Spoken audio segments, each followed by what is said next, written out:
Welcome to StoriesX, where extraordinary tales come to life. Today's story takes us into the dazzling world of luxury, power, and one unexpected twist. What happens when the owner of a luxury hotel chain is humiliated by his own staff, only to return and teach a lesson about integrity, humility, and the power of never judging a book by its cover? This is a story you won't want to miss. Before we dive in, don't forget to hit that subscribe button and turn on notifications so you never miss a story that inspires, challenges, and keeps you coming back for more. Let's begin. The rain lashed against the windows of the five-star Regal Haven Hotel, its golden glow fighting the stormy darkness outside.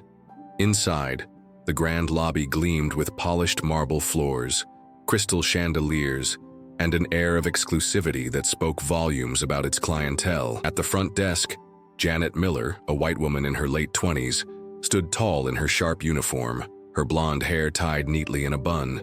She exuded professionalism, but her sharp eyes carried a judgmental edge. The storm had caused chaos at the nearby airport, with flights canceled and stranded travelers flooding into hotels. Among them was Darius Johnson, a black man in his late 30s. His tailored suit, though damp from the storm, still hinted at a man of means. But his disheveled appearance, rain-soaked hair, and muddied shoes told another story. Darius walked into the Regal Haven, shaking off the cold.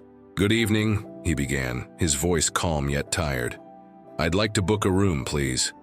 Janet's eyes darted over him, her polite smile faltering. "Do you have a reservation?" she asked, her tone clipped. "No, it was a last-minute trip," Darius admitted, running a hand through his wet hair. "And my phone died. A bit of a night, huh?" Her lips pressed into a thin line. "I'm afraid we're fully booked." Darius glanced at the empty couches in the lobby and the lack of hustle at the desk. "Are you sure?" he asked. "Doesn't this hotel have a policy about not turning away guests during emergencies?" Janet's demeanor turned icy. "I said we're fully booked," she snapped. "Now please step aside." At that moment, another man entered the hotel. A white businessman in his 50s carrying a sleek leather briefcase. Janet's entire demeanor shifted as she greeted him with a warm smile. "Good evening, sir. How can I assist you?" "My flight was canceled," the man said. "I need a room." Janet nodded sympathetically. "Of course. Let me see what I can do." Within moments, she found him a room, mentioning the hotel's policy of keeping a few rooms for emergencies. Darius watched the interaction, his jaw tightening. "Excuse me," he interjected, stepping back to the desk. "Did I hear you say you had rooms available?" Janet's smile vanished. "Those rooms are for actual guests," she said, her voice dripping with disdain. "Not for people like you." "People like me?" Darius asked, his voice steady but his eyes narrowing. Janet folded her arms. "We are a five-star establishment. We don't service individuals like you." Darius took a deep breath, his patience wearing thin. "Look, I know I don't look my best right now," he said, gesturing to his rain-soaked appearance. "But I can assure you I can afford a room here." Janet laughed dryly. "Sure you can. Let me guess. You'll pay with stolen credit cards." Darius stared at her, stunned. "You didn't ask for that other guest's ID." "Because he wasn't trying to scam me," she shot back. "You know what they say, never judge a book by its cover. But in your case, the cover tells me all I need to know." Darius's calm facade cracked. "And what does it tell you?" Her voice lowered to a hiss. "That you're nothing but a vagrant looking for a free handout. Call your manager," Darius demanded. "No," she snapped. "And even if I did, he'd fire me for wasting his time." Darius shook his head, his voice filled with quiet fury. "You're making a mistake. Leave," Janet said coldly, waving for security. As Darius turned and walked out into the storm, his shoulders squared against the rain, Janet muttered under her breath, "Unbelievable." Later that night, Janet chatted with a coworker as they closed the desk. "Big day tomorrow," her colleague said. "The hotel owner is presenting at the corporate seminar." Janet's eyes lit up. "Really? That's amazing. I'm applying for the management training course. Meeting him could be my big break." Her colleague smiled. "Just make a good impression." Janet beamed, unaware that the storm outside would pale in comparison to the tempest awaiting her the next morning. The morning after the storm was deceptively calm. The sun peeked through the clouds, reflecting off the polished glass of the Regal Haven Hotel.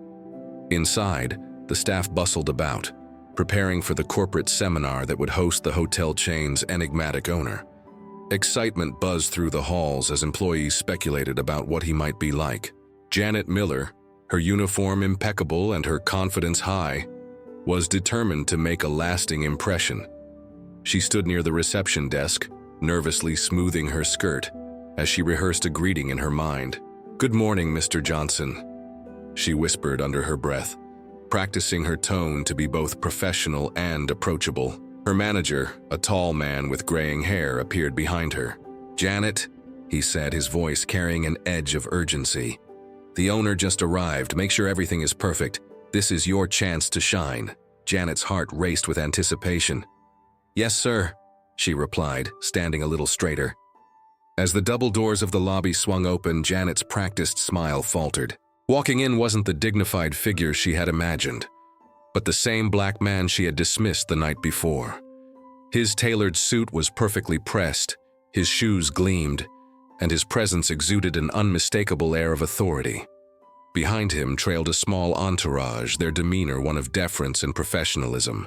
Janet froze, her face draining of color. "It can't be," she murmured under her breath. Her manager stepped forward eagerly, his hand outstretched. "Mr. Johnson, welcome back to the Regal Haven. It's an honor to have you here." "Thank you," Darius Johnson replied smoothly, shaking the manager's hand.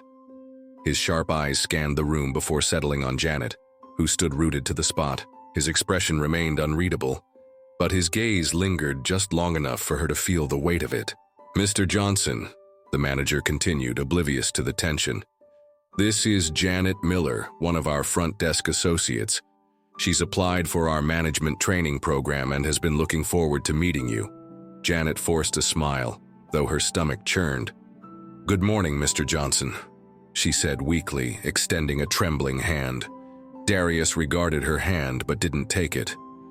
Instead, he tilted his head slightly, his expression calm yet piercing. "Janet," he said, his voice carrying an edge that sent shivers down her spine. "We've met before, haven't we?"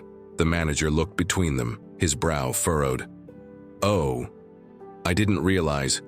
"Yes," Darius interrupted, his gaze never leaving Janet. "Last night, I tried to book a room here, but your associate made it clear that I wasn't the type of guest welcome at this establishment." The color drained from Janet's face entirely. "I didn't know who you were," she stammered. "It was an honest mistake." Darius's eyes narrowed, his voice calm but laced with steel. "An honest mistake? No, Janet. When you belittle someone, that's not a mistake. It's a choice. And your choices last night spoke volumes." The lobby fell silent, all eyes on the unfolding confrontation. Staff members exchanged nervous glances, some stepping back as if trying to disappear. Janet's manager cleared his throat, trying to salvage the situation. "Mr. Johnson, I assure you this is not reflective of our hotel's values. Janet has been a dedicated employee. Dedicated to what?" Darius cut him off, his voice sharp. "Judging guests by their appearance? Ignoring policies designed to ensure inclusivity? Do you know why I implemented those policies?" The manager shook his head, his confidence crumbling under Darius's scrutiny. Darius took a step closer, addressing the room as much as the manager. "Growing up, my family couldn't afford much. My father saved for years to take us on a vacation, to stay in a hotel like this. But when we arrived, they turned us away. They looked at us and decided we didn't belong. That moment stuck with me. It drove me to work harder, to build something better, a place where no one would be judged for the color of their skin or the way they looked when they walked through the door." His voice softened but remained firm as he looked back at Janet. "You ignored that policy, and because of your actions, I spent last night walking to a motel in the pouring rain. Do you have any idea what that felt like?" Janet's lips trembled as she tried to form a response. "I was just trying to protect the hotel." "Protect it from what?" Darius snapped. "From someone who didn't fit your idea of who belongs here?" The weight of his words crushed Janet's defenses. She glanced at her manager, silently pleading for help, but he looked away, unwilling to intervene. Darius turned back to the manager. "She's not fit for a position in management, let alone a role that represents my company's values. Effective immediately, she's fired." Janet's knees buckled, and she grabbed the desk for support. "Please," she whispered, her voice cracking. "I need this job." "And I needed shelter last night," Darius replied coldly. "But you didn't think I deserved it." The manager nodded grimly, stepping forward. "Janet, you need to collect your things." "No," she whimpered, tears streaming down her face. "This isn't fair." Darius's expression didn't waver. "Fair? Fair is treating every guest with dignity no matter who they are. You failed. Now, you face the consequences." As security approached to escort her out, Janet cast one last desperate look at Darius. But he had already turned away, addressing the rest of the staff.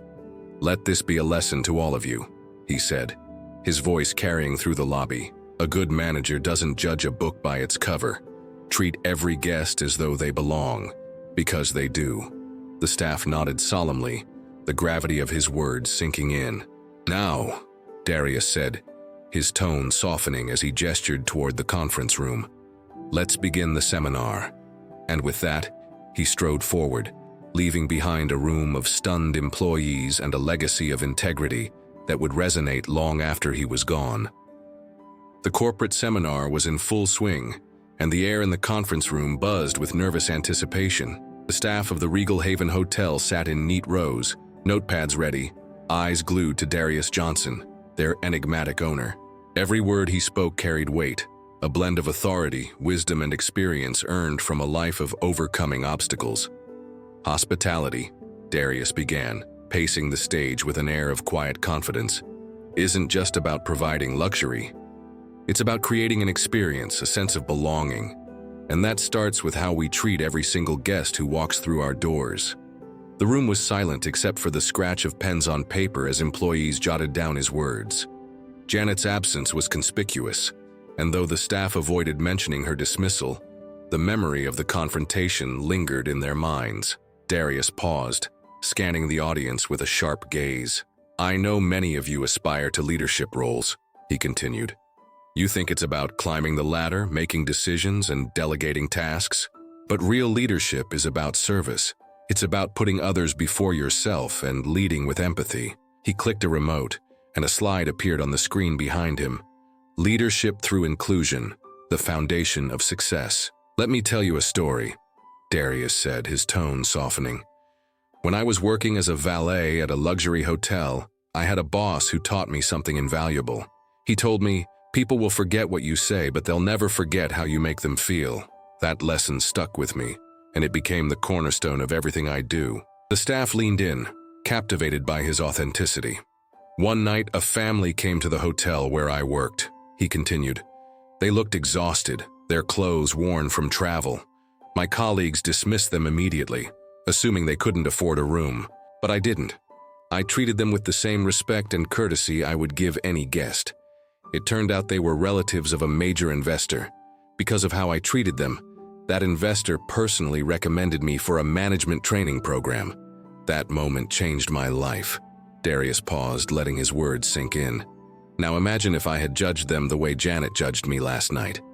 Imagine the opportunities I would have lost, not just for myself, but for the people I now employ and the guests we serve.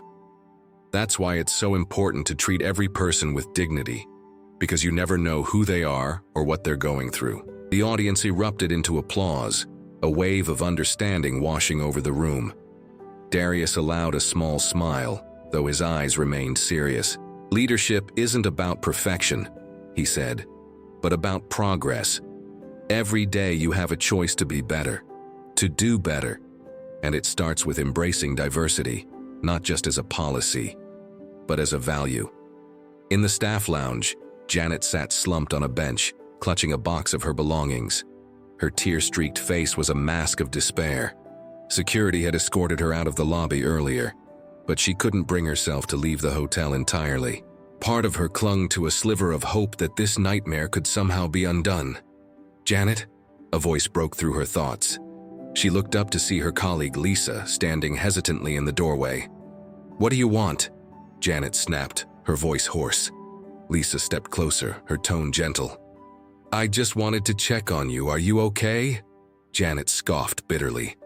"Do I look okay? I got fired in front of everyone. My career is over." Lisa sat beside her, her expression thoughtful. "I've made mistakes too, big ones. But the only way I could move forward was by owning them." Janet shook her head. "You don't get it. I was just doing my job. That man looked like—" She stopped, realizing how hollow her words sounded. "Like what?" Lisa pressed. "Like he didn't belong here? Janet, you've worked here long enough to know better. This place is about welcoming everyone." Janet's shoulders slumped. She buried her face in her hands. "I messed up. I know I did. But what am I supposed to do now?" "Learn," Lisa said firmly. "Learn from this. Reflect on why you made the choices you did and how you can do better. It's not too late to change, Janet. But you have to want it." Janet looked up, her eyes red and puffy. "You think he'll ever forgive me?" Lisa hesitated before answering. "I don't know.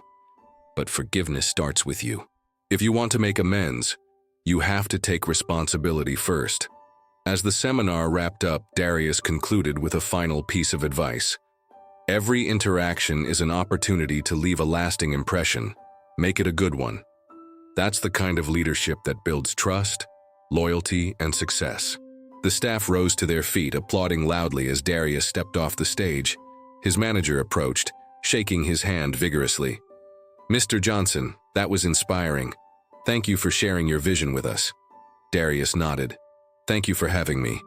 But remember, this isn't just about words, it's about action. Hold your team accountable and always lead by example." As the crowd began to disperse, Darius spotted Lisa lingering by the door. She hesitated before approaching him. "Mr. Johnson," she said, her voice tentative. "I thought you should know." "Janet's still here. She's in the lounge." Darius's expression hardened momentarily, but then he sighed, nodding. "Thank you for letting me know." Lisa hesitated again. "She's upset. Maybe you could talk to her?" Darius didn't respond immediately. He turned his gaze toward the lounge, his mind racing. Part of him wanted to leave her to reflect on her actions, but another part, the part that remembered his own struggles and the mentors who had given him second chances, urged him to hear her out. Finally, he nodded. "All right, let's see if she's ready to listen." With that, Darius headed toward the lounge, ready to face the storm one last time. The staff lounge was quiet except for the hum of a vending machine. Janet sat in the corner, her belongings in a small box on the table in front of her. She stared blankly at the floor, lost in thought, when the door opened. She looked up and froze. Darius Johnson stepped in, his towering presence filling the room. His expression was unreadable, a mix of authority and introspection. For a moment, neither of them spoke. Janet fidgeted, her guilt and embarrassment threatening to consume her. "Janet," Darius said finally, his voice calm but firm, "do you mind if I sit?" She hesitated, unsure if this was a formality before security escorted her out again. But she nodded. "Of course, sir." Darius took the seat across from her, folding his hands on the table. His sharp eyes studied her, but there was no malice in them, only a quiet intensity. "I want to hear it from you," he said after a moment. "Why did you treat me the way you did last night?" Janet swallowed hard, her mouth dry. "I don't know," she stammered. "I made assumptions. I let appearances cloud my judgment.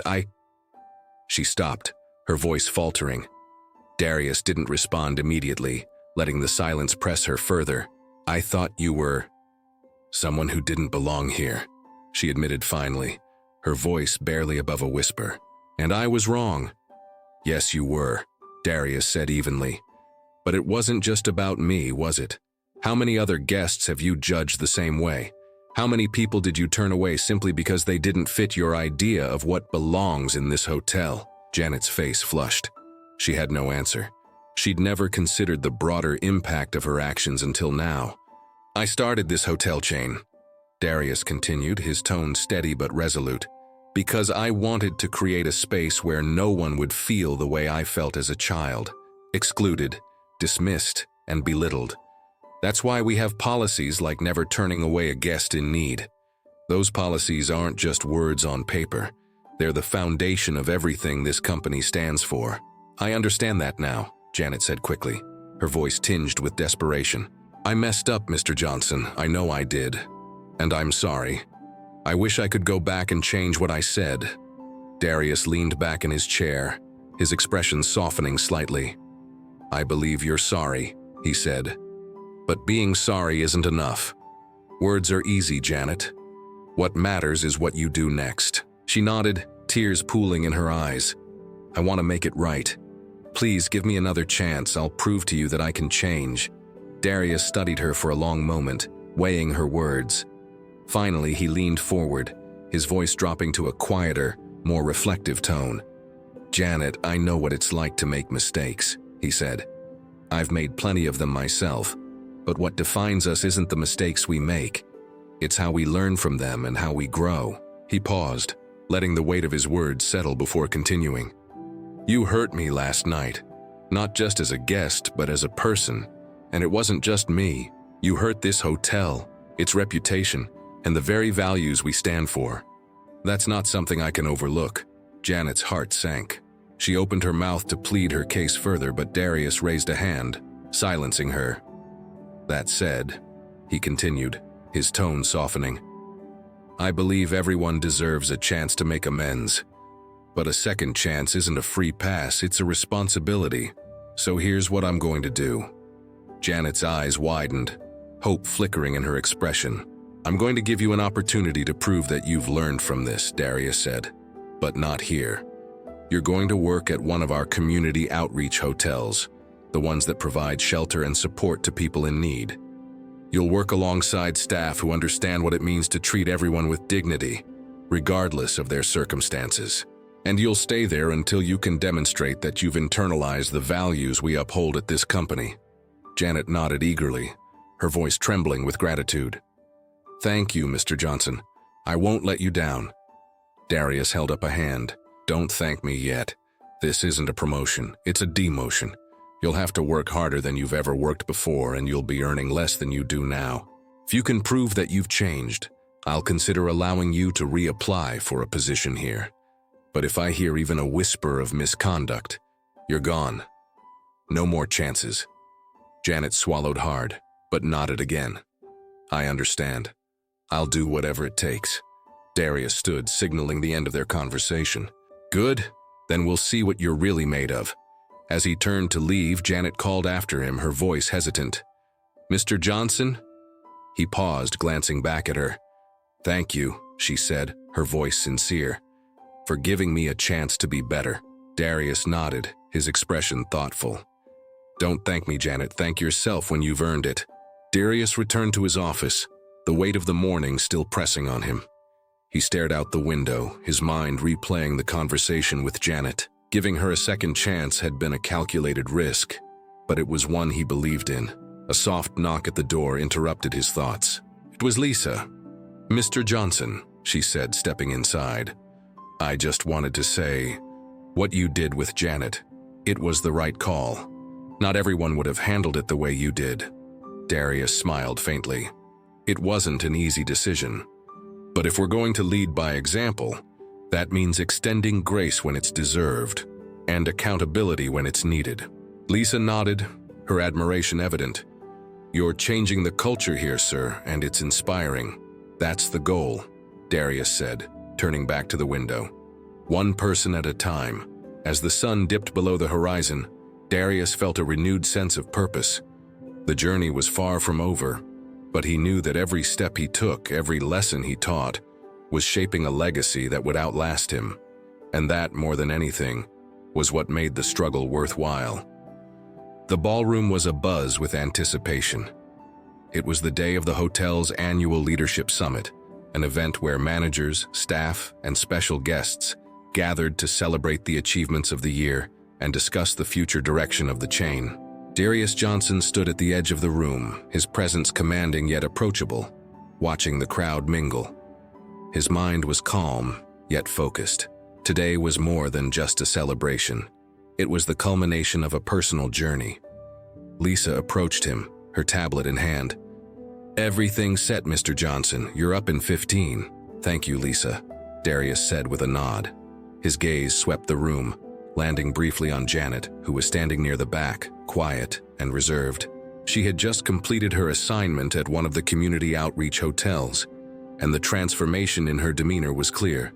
She caught his eye and gave a small, respectful nod. Darius acknowledged her with a subtle one of his own, before turning his attention back to Lisa. "I think it's time we set the tone for what's next," he said. The lights dimmed as Darius took the stage. The room fell silent, the audience captivated by his commanding presence. He began not with words, but with a moment of silence, letting the weight of the occasion settle in.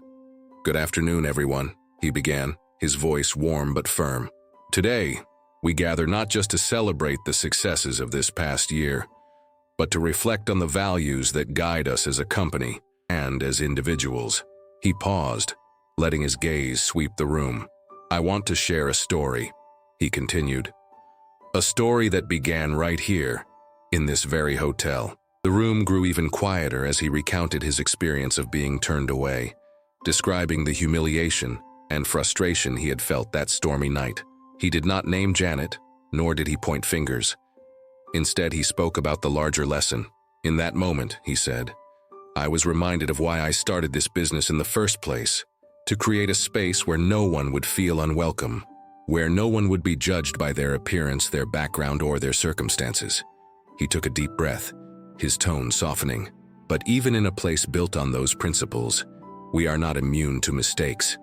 And when those mistakes happen, it is our responsibility to learn from them, to grow, and to do better." Darius turned to face the crowd fully, his voice steady.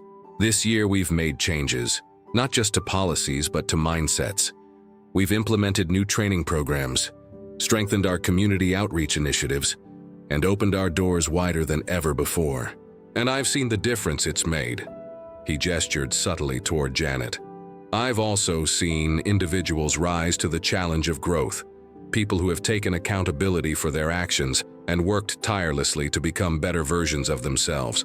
That's the kind of leadership we need, the kind that doesn't shy away from hard truths, but embraces them as opportunities for transformation." Janet's eyes widened slightly, realizing the significance of his words. Her colleagues glanced at her, some with surprise, others with quiet approval. "This," Darius said, his voice growing stronger, "is the legacy we are building together. A legacy of inclusivity, respect, and excellence. And it's not just about business.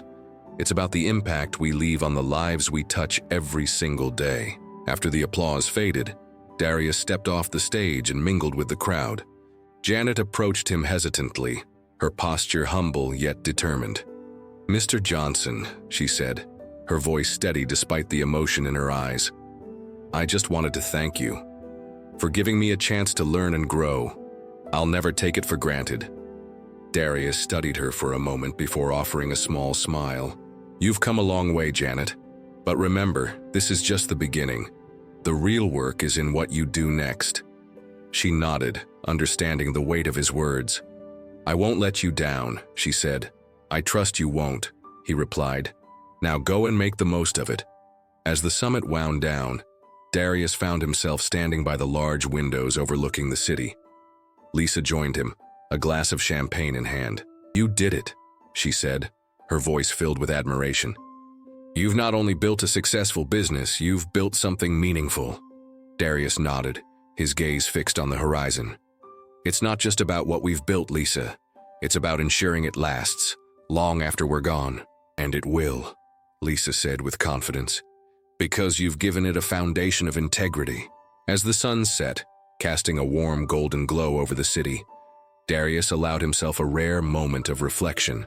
He thought about the boy who had been turned away all those years ago, about the lessons he had learned, and the man he had become. This was a legacy of resilience, compassion, and transformation, and it was only just beginning. And so Darius Johnson turned a moment of humiliation into a powerful lesson for us all. Never judge a book by its cover. His journey reminds us that integrity, respect, and inclusivity are not just ideals, they are choices we make every day. Through resilience and compassion, he transformed his business into a legacy that opens doors for everyone, regardless of appearance or circumstance. Let this story inspire us to look beyond first impressions and embrace the humanity in others. Thank you for watching, and don't forget to like, subscribe, and share to help spread stories that matter.